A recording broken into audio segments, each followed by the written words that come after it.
राधे राधे। जय श्री कृष्ण। माघ मास की प्रातःकालीन बेला में आप सभी श्रोतागणों का स्वागत है। हम इस समय श्रवण कर रहे हैं माघ मास से जुड़ी हुई पौराणिक कथा। आज की कथा की श्रृंखला को आगे बढ़ाते हुए हम माघ मास में हमारे आध्यात्मिक साधना को दृढ़ बनाने के लिए सुवर्ण योग है। तो चलिए हमारी इस कथा यात्रा को आगे बढ़ाते हैं और श्रवण करते हैं माघ मास की पौराणिक कथा।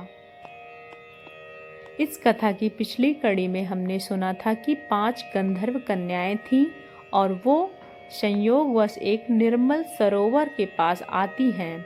वहां पर ऋषि कुमार को देखकर अत्यंत मोहित हो जाती हैं, लेकिन ऋषि कुमार ज्ञानी थे। वो स्त्रियों की माया से बचने के लिए स्वयं को अंतर्ध्यान कर लेते हैं और चले जाते हैं।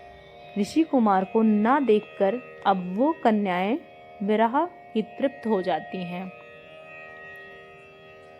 और अपने घर को वापस लौटती हैं और उनकी माताएं उन्हें विलंब से आने का कारण पूछती हैं। अब देखते हैं आगे क्या हुआ। माता द्वारा बार बार पूछे जाने पर उन कुंवारी कन्याओं ने कहा, हे माता, आज किन्नरियों के साथ सरोवर पर स्नान करने के लिए गए थे। हमें समय का ज्ञान नहीं रहा। वास्तव में हम सभी गंधर्व कन्याएं अपनी माताओं का ध्यान अपनी ओर से हटाने के लिए अलग अलग प्रकार के अनेक बातें करने लगी, लेकिन उन सबके हृदय में तो ब्रह्मचारी पुरुष का मन में अदृश्य हो चुका था। वो वीर की अग्नि से जल रही थी। पृथ्वी पर विचरण करने के भांति वह बातचीत नहीं कर रही थी। वो समस्त ओर से ध्यान को हटाकर एकाग्र मन में ऋषि कुमार का ध्यान करने लगी। किसी प्रकार से उन्होंने रात्रि बिताई और प्रातः काल में जब वो उठी तो जल्द से घर बाहर निकली और आपस में बातचीत करने लगी। उसी सोम सरोवर की ओर चल पड़ी जहां उन्होंने ब्रह्मचारी युवक मिला था।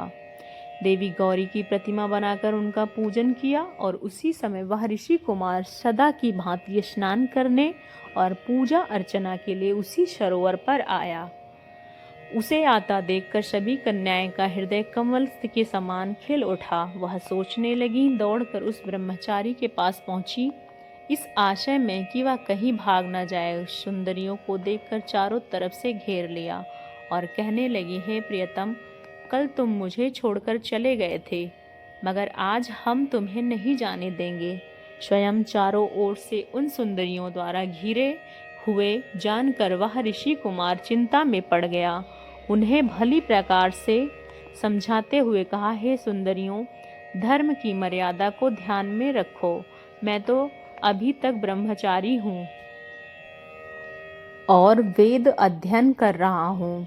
जब तक मैं गृहस्थ आश्रम में प्रवेश करने के योग्य नहीं हो जाता, तब तक मैं विवाह कैसे कर सकता हूँ। गुरुजनों का कथन है कि प्राणी को अपने वर्ण और आश्रम की रक्षा करनी चाहिए और इसीलिए तुम मुझे वर्ण करने के विचार त्याग दो। इससे घेरे को तोड़कर मुझे बंधन मुक्त करो। मुझे स्नान के लिए जाने दो, विलंब हो रहा है।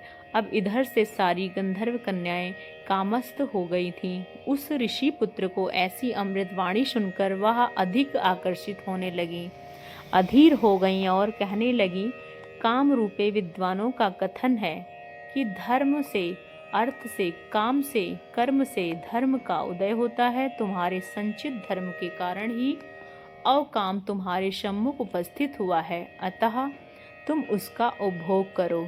यह तो स्वर्ग भूमि है, यहाँ दिव्य भोगों की कोई कमी नहीं है। उचित है आप हमें निराश ना करें, हमारे हृदय को शांति पहुँचाएं। इस गंधर्व कन्याएं की बात सुनकर ऋषि कुमार ने गंभीर वाणी में कहा, देवियों, तुम्हारा कथन न्याय संगत है, लेकिन आप मेरी बात समझ नहीं रही। मुझे अपना ब्रह्मचर्य व्रत समाप्त करने के लिए गुरु की आज्ञा लेना अनिवार्य है। यह सुनकर उन कन्याओं का काम विफल हुआ। तुम महान मूर्ख हो। शास्त्रों का कहना है कि बुद्धिमान व्यक्ति वही है जो सहज प्राप्त होने वाली दिव्य औषधियाँ, ब्रह्म रसायनों, निधियों, रसों, कलाओं, सुंदर स्त्रियों, मित्रों और धर्म सिद्धि को नहीं त्यागता। यदि ये वस्तुएं अनायास ही प्राप्त हो जाएं, तो कदाचित आलस्य किए बिना भोग लेना चाहिए। जैसी सुंदरी प्राप्त होती है, हमारी सुंदरता को देखो, हमारे कुल आदि को समझो। दैव की गति ही है कि तुम मुझे जैसे तपस्वी कुमार पर आसक्त हुई है।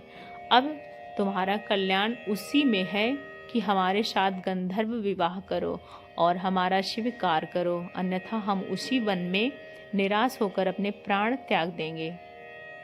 उनकी ऐसी बात सुनकर धर्म प्राण ऋषि कुमार ने कहा, हे सुंदरियों, धर्म, अर्थ, काम और मोक्ष, यह चारों वर्ग विधि पूर्वक सेवन करने से ही प्राणी को उनका सुफल फल मिलता है। इसलिए जब तक मेरा ब्रह्मचर्य व्रत पूरा नहीं हो जाता, मैं कदापि तुम्हारा वरण नहीं कर सकता। क्योंकि समय से पूर्व किया गया कर्म उसी प्रकार नष्ट होता है जैसे कि सागर में डाला गया एक लोटा जल। हे कन्याओं, इस समय मेरा मन धर्म में आसक्त है, अतः मैं तुम्हारी इच्छा की पूर्ति नहीं कर सकता।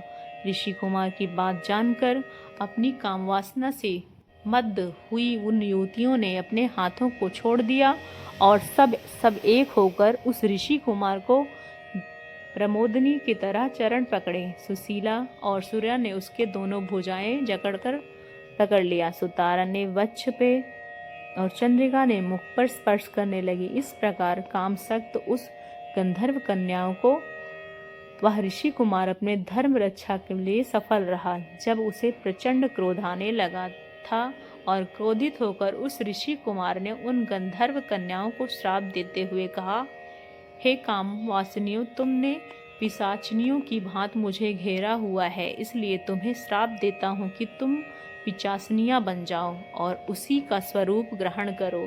इस श्राप को सुनते ही सारी गंधर्व कन्याएं छिटक कर दूर भाग गईं और क्रोध में आकर कहने लगी, हे पापी, हम निरपराध कन्याओं को तूने श्राप क्यों दिया?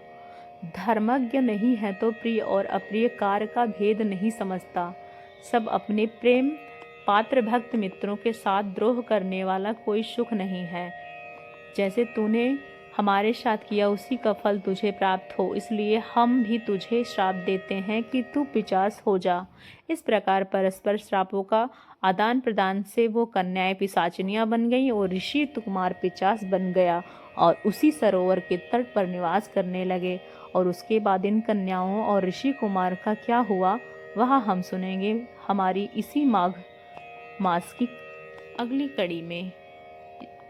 आपने अभी तक चैनल को सब्सक्राइब नहीं किया है तो चैनल को सब्सक्राइब जरूर करें और